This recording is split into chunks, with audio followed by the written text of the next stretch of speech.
Bom, meus amigos do YouTube, você está no canal Espiritismo Explicado.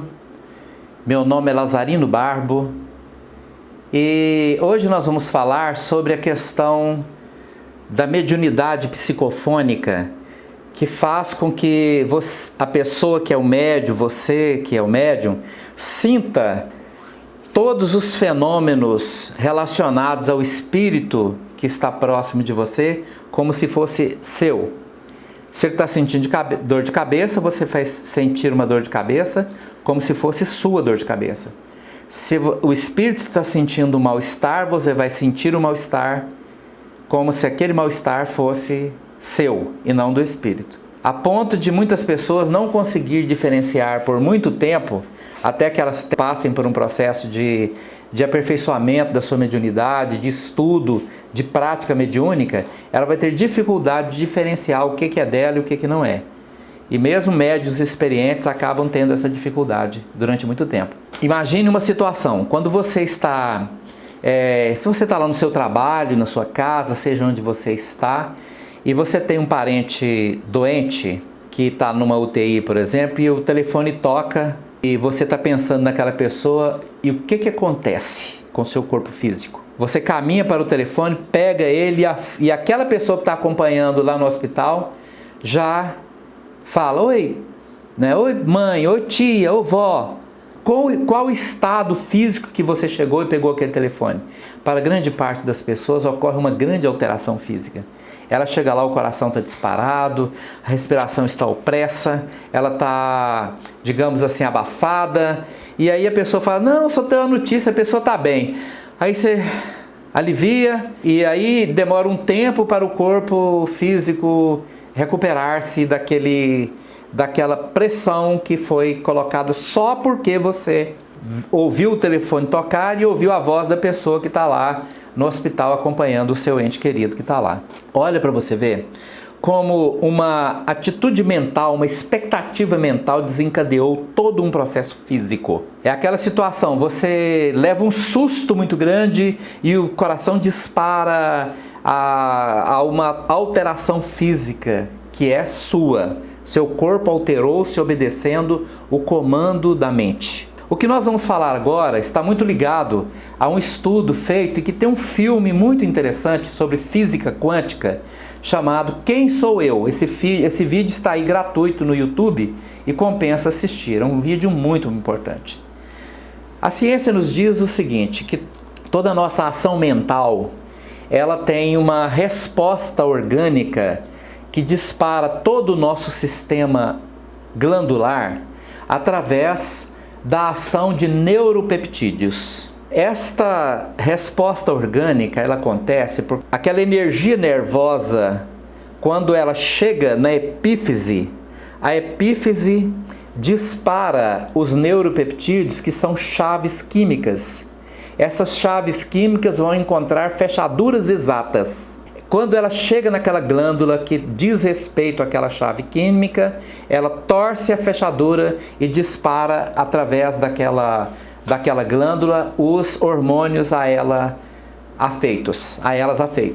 Então, na prática, você, estando uma pessoa calma e tranquila, esse estado mental vai colocar na sua corrente sanguínea os neuropeptídeos da calma e da tranquilidade e, consequentemente, todo o seu corpo irá responder com calma e tranquilidade. Se por outro lado você estiver nervoso, ansioso, agitado, todo o seu corpo vai se adequar a essa situação por conta dos neuropeptídeos, da ansiedade, da agitação, da inconformação, dos sentimentos que estão naquele momento sendo vivenciados por você.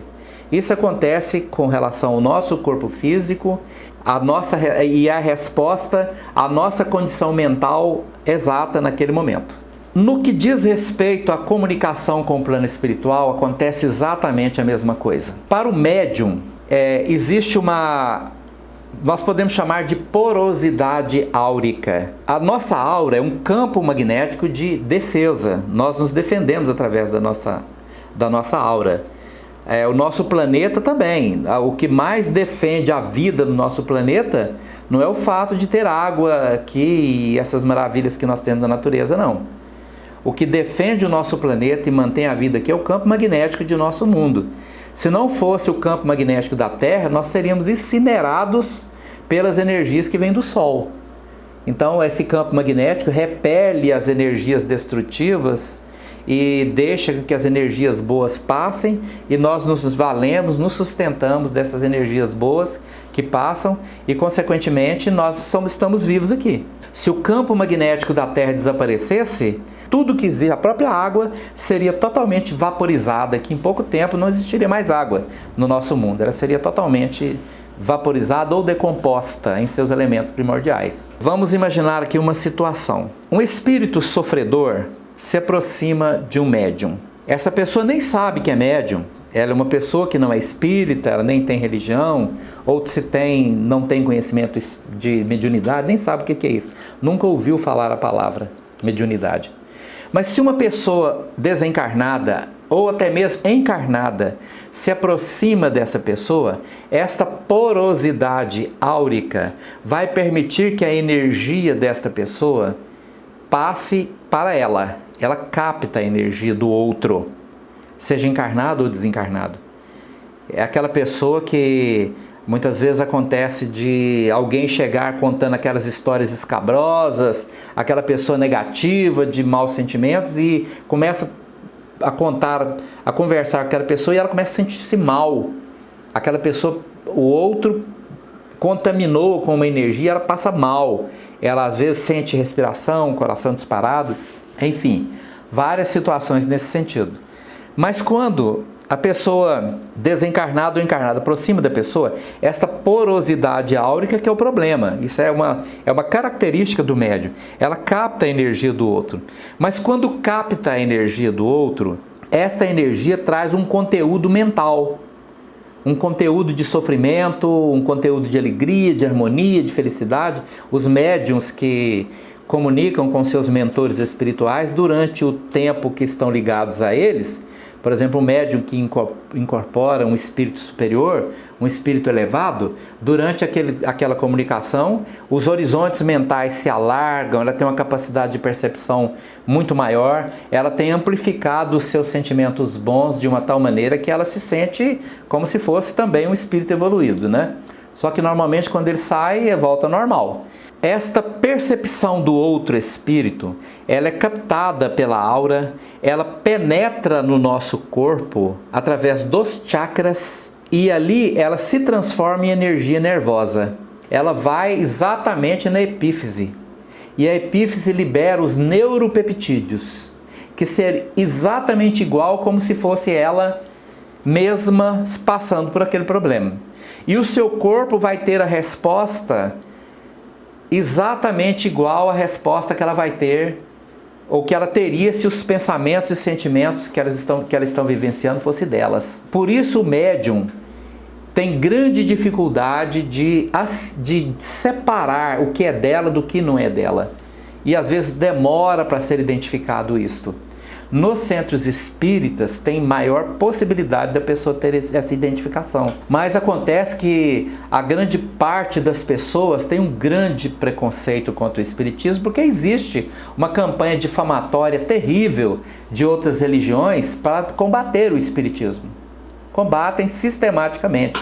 Usam os piores argumentos para poder atacar uma coisa que não compreendem, nem estudaram o assunto, nunca leram, não sabem nada, mas usam o velho buraco sem fundo, né, do demônio. Tudo aquilo que eu não consigo compreender é mistério, é demônio.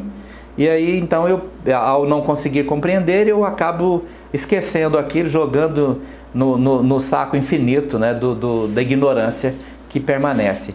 Normalmente, quando a pessoa procura o centro espírita, portador de uma mediunidade, ele já sofreu demais. Ele já passou por terapeutas, por psicólogos, por psiquiatras, né? Muitos já foram internados em clínicas para depois chegar no espiritismo, que aí vai tratar com sua forma de ver o de ver a mediunidade não como uma doença, não como um mal, mas pelo contrário, um grande bem que pode, se educado, se devidamente educado, pode mudar a vida da pessoa. Mas nos primeiros tempos, a pessoa não consegue separar. Ela só sente mal, sem razão. É aquela situação, você está andando na rua e aí de repente você passa numa esquina, tem um espírito lá que morreu naquelas imediações, ele está lá desesperado, ele se aproxima do médium e quando ele se aproxima do médium, ele sabe que ali tem um médium. Isso não é racional, não. Ele não sente racionalmente. Ele sente um alívio que aquela pessoa lhe alivia os sofrimentos. E quando ele se aproxima daquela pessoa que traz aquele alívio dos sofrimentos, ele começa a acompanhá-la. Ele vai atrás daquela pessoa, porque se sente bem na presença dela. E a pessoa vai sentir então o conteúdo mental do outro como se fosse ele. Aí o que acontece? Ele vai parar no pronto-socorro, porque está passando mal demais. Chega lá, o médico examina, faz bateria de exame, coloca tudo à disposição dele e não tem nada. Aí, isso é uma doença psicossomática, você tem que procurar o psicólogo, ele vai para o psicólogo. Aí ele vai para o analista, ele vai parar no psiquiatra. E por último, no centro espírita, infelizmente. Mas esse é o nosso vídeo de hoje. Muito obrigado pela sua atenção. E se você gostou do nosso vídeo, deixa aí o seu like, inscreva-se no canal, ative o sininho, compartilhe com seus amigos. Muito obrigado.